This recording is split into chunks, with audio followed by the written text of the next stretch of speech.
It happened in one of the city's most exclusive hotels, a place where chandeliers glimmered like stars and silence carried the weight of power. No one noticed the maid moving quietly through the marble halls, her uniform pressed, her gaze lowered. But within minutes, everything would change. 4 armed men stepped from the shadows, surrounding a billionaire guest, their movements sharp and practiced. As panic spread, only one person remained calm: the maid. What no one knew was that she had a past, a skill set hidden beneath the humble uniform, and it was about to save a life.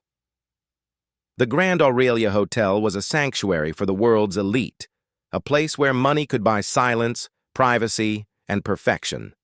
Every corner gleamed with polished marble, every cent carefully curated to whisper luxury. Amid this grandeur worked Alicia, the maid everyone overlooked. To the guests, she was invisible, a shadow that appeared only to clear a glass or fold a towel. But to Alicia, invisibility was survival. She had learned to move quietly, to hear without being heard, to see what others pretended not to notice. She came from a neighborhood where opportunity was rationed by the color of your skin. Cleaning rooms in a hotel filled with privilege wasn't just a job. It was a mirror, showing her everything she had been denied. Still, she carried herself with quiet pride, every motion precise, every moment controlled. Her coworkers saw discipline. They didn't see the scars beneath the sleeves, or the memories of a childhood marked by conflict and resilience. That afternoon, she was assigned to the presidential suite, a routine task, except that it wasn't. The man staying there was a billionaire whose name dominated headlines. A philanthropist, a power broker, a symbol of success. Alicia barely looked at him when he walked past, trailed by security. But later, when the corridors emptied and the hum of luxury softened into quiet, she noticed something off. Shadows where there shouldn't be any, whispers behind the heavy doors.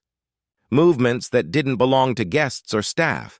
Instinct told her to walk away. But something deeper, the part of her that never stopped watching, never stopped fighting, made her stay. The clock in the hallway ticked past noon when Alicia noticed the first sign of danger, the faint creak of leather gloves. She froze by the service cart, the sound almost swallowed by the hum of air conditioning.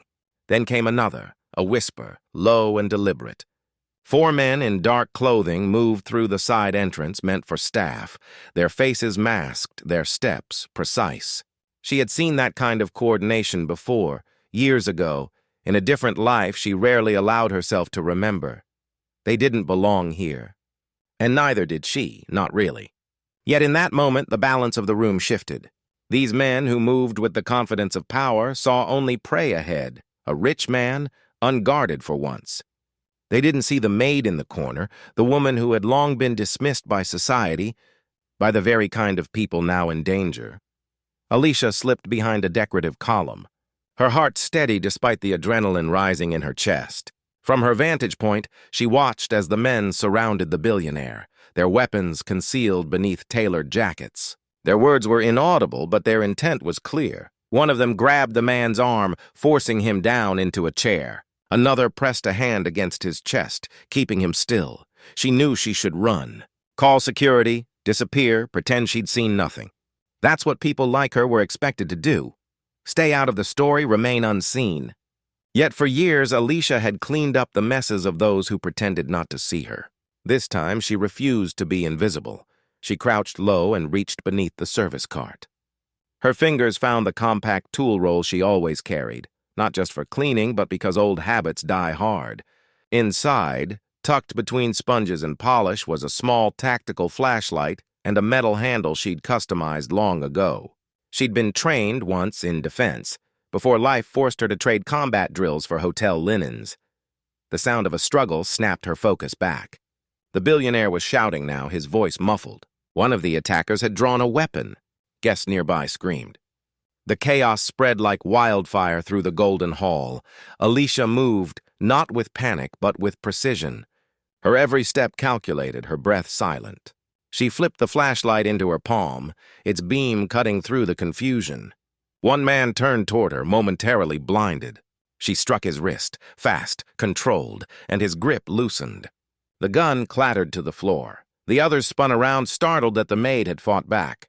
The image itself defied every rule they thought they understood. In their world, she was supposed to be powerless. But Alicia had carried power quietly her whole life, wrapped in silence and discipline.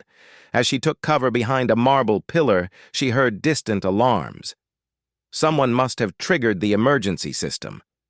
The men grew desperate. The billionaire, though shaken, was still alive. But the fight wasn't over. The men regrouped, moving toward her with intent, and as the tension closed in around her, Alicia realized that this was more than an attack on one man. It was a test of who she truly was when the world stopped underestimating her. The marble corridor had become a war zone of shattered glass and echoing footsteps. Smoke from a discharged weapon hung in the air, blurring the edges of the chandelier light. Alicia crouched low behind an overturned service cart, her breathing steady, her body remembering movements she hadn't practiced in years. The four men had regrouped, circling closer, anger replacing precision. The billionaire sat slumped near the elevator wall, his suit torn. Disbelief etched across his face. Disbelief that the person standing between him and death was the maid he had never once truly seen. The first man lunged. Alicia sidestepped, driving her knee upward into his ribs, spinning to disarm the second. A third raised his weapon, but she ducked, sweeping his legs with the same mop handle that had once been a staff in her self-defense training. Every motion was fueled not by rage, but by focus. A quiet, honed defiance. Years of working in silence had trained her to predict movement, to stay calm under pressure. Each breath was survival, each strike a reclamation of identity. For every door that had been closed to her because of the color of her skin, she met violence with control, prejudice with precision. One of the men grabbed her arm, twisting it hard.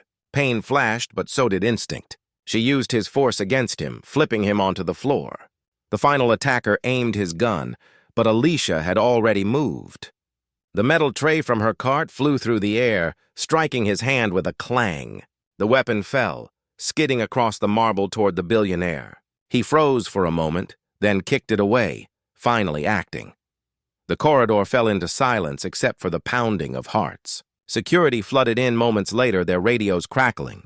Alicia stood, chest heaving, uniform torn, face calm.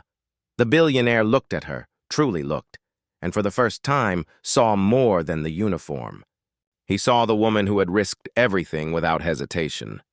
The one whose strength had never been acknowledged until the world was forced to witness it.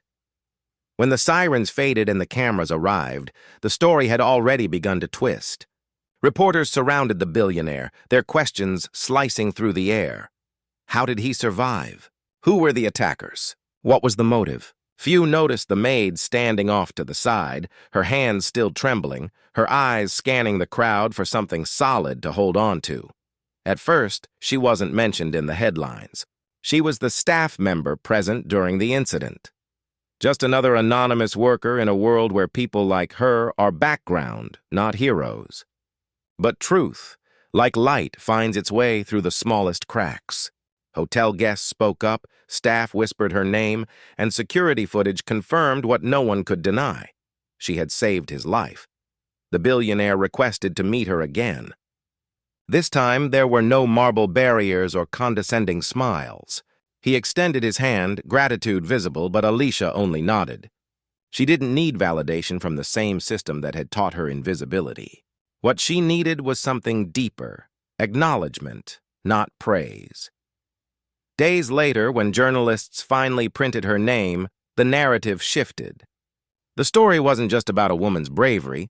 It was about how society chooses who it sees and who it ignores. Viewers across the world watched the footage and saw a reflection of their own biases, their own blind spots. A maid had done what trained professionals had failed to do. Alicia returned to work the next week, quietly, as if nothing had changed. But everything had. Her steps carried new weight, not of pride, but of purpose. She had proven that strength doesn't always wear a uniform of power. Sometimes it wears an apron and moves in silence until the world forces it to speak. And as the hotel's lights flickered over polished marble floors, one question lingered, heavy and inescapable. How many heroes have we already passed by? Simply because we never looked closely enough to see them.